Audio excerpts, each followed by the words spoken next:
इतने बड़े प्रदेश की एक बहुत बड़ी जिम्मेदारी दी है।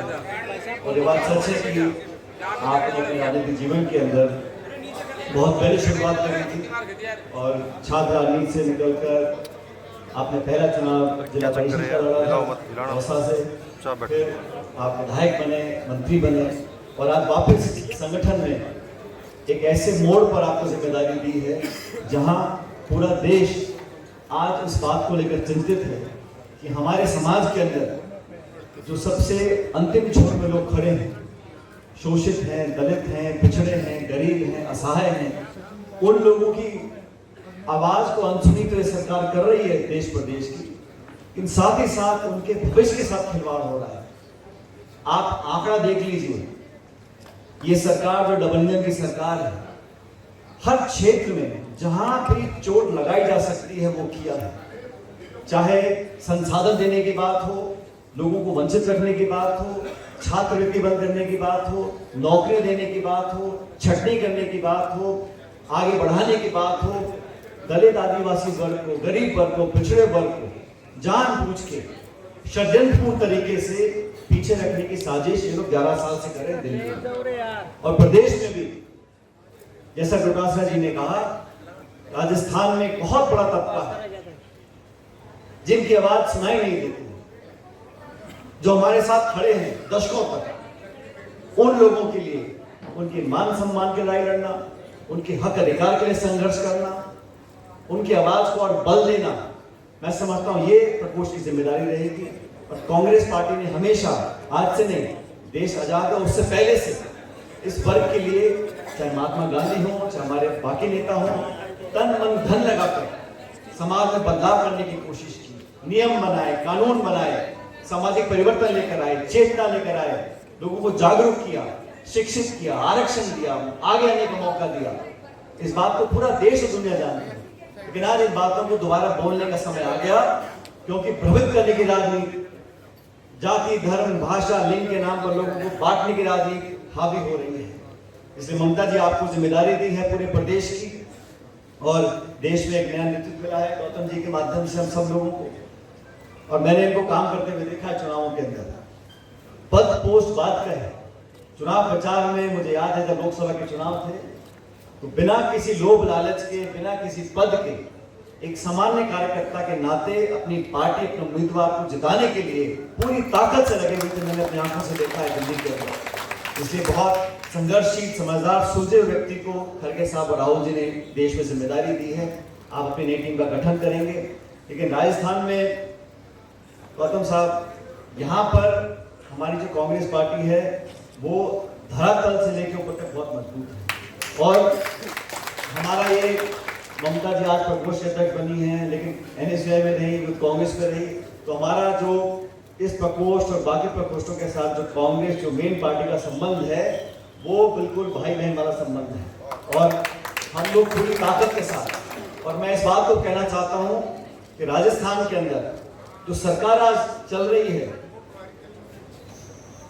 आपके बड़े भाई टीकाराम जूली जी भी आ गए हैं, नेता प्रतिपक्ष जूली जी आ गए हैं।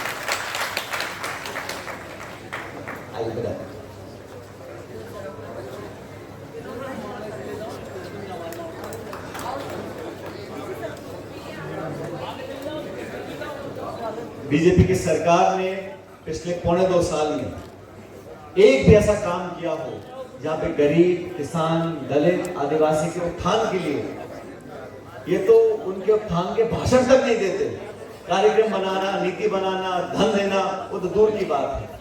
और मानसिकता को जो परिवर्तन करने की जरूरत है, उसमें जानबूझ के लोगों की सोच को संकीर्ण बनाने का काम किया है। मैं तो आज ममता जी आपको बधाई देता हूँ कि आपने सबको आमंत्रित किया, हमको भी आपने आमंत्रित किया, और मैं बहुत लंबे समय से आपके साथ आपकी राजनीति को देख रहा हूँ। आपको बहुत मौका पार्टी ने भी दिया, और ये बात सच है कि जो लोग पहले बड़े बड़े पदों पर रहे, आज वो स्वेच्छा से संगठन के लिए अपना काम करने के लिए सेवाएं दे रहे हैं। ये बहुत बड़ी बात है। अधिकांश लोग तो बस टिकट और पद और पोस्ट, और जब विपक्ष में होते, जब संघर्ष करने का मौका आता है, तब आपने आगे बढ़कर इस जिम्मेदारी को संभाला है।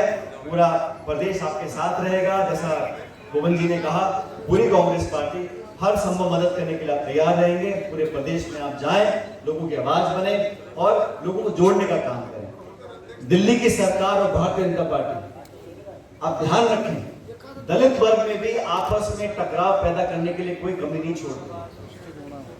आपस में एक दूसरे को लड़ाना, भ्रमित करना, दलित समाज में भी 2, 3, 4 खेमे बना देना, लोगों को भ्रमित रखकर वोट बटोरने का काम, मैं आपसे आग्रह करना चाहता हूं, जो ताकत एकता में है वो किसी और चीज में नहीं है। पूरा समूचा दलित पर एकजुट रहे, एकता से बात को रखे, आपको ताकत मिलेगी, बल मिलेगा, आगे बढ़ने का मौका मिलेगा। इन सब साजिशों से बढ़कर हमको बचकर रहना है और आने वाले समय में 3 साल का समय है। निश्चित रूप से 2028 में ना सिर्फ राजस्थान में, लेकिन मध्य प्रदेश में, छत्तीसगढ़ में, इस प्रदेश में प्रचंड बहुमत के साथ हम लोग सरकार बनाएंगे, आपके सहयोग के साथ, आपके आशीर्वाद के साथ।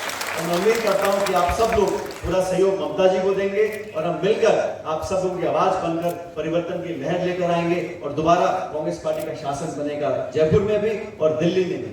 और जो राहुल जी ने नारा दिया है, किसके लिए चिंतित है? जो सक्षम है, ताकतवर है, पैसे वाला है, सब कुछ संपन्न है, वो अपने अधिकार के लड़ सकता है, संघर्ष कर सकता है, कोर्ट कचहरी जा सकता है। लेकिन जब वोटर लिस्ट में से नाम कटने चालू हो जाएंगे, लाखों नाम काट दिए बिहार के अंदर, किनके काटे हैं? गरीब लोगों के काटे हैं, भूमिहीन किसानों के काटे हैं, दलितों के, आदिवासी के नाम काटे हैं। तो हम सब लोगों को जागरूक रहना है। और जो अभियान आज पटना में राहुल जी मार्च कर रहे हैं, वोट अधिकार रैली की मार्च निकल रही है और उसका प्रभाव पूरे देश में पड़ रहा है। हम सबको भी राजस्थान सहित समूचे देश के अंदर लोगों को जागरूक करना पड़ेगा। बाबा साहब ने जो हमको संविधान दिया, उस संविधान से अगर कोई खिलाफ खिलवाड़ करेगा, वोट से वंचित रखेगा, तो ये अपराध और पाप कांग्रेस पार्टी का कार्यकर्ता बर्दाश्त नहीं करेगा।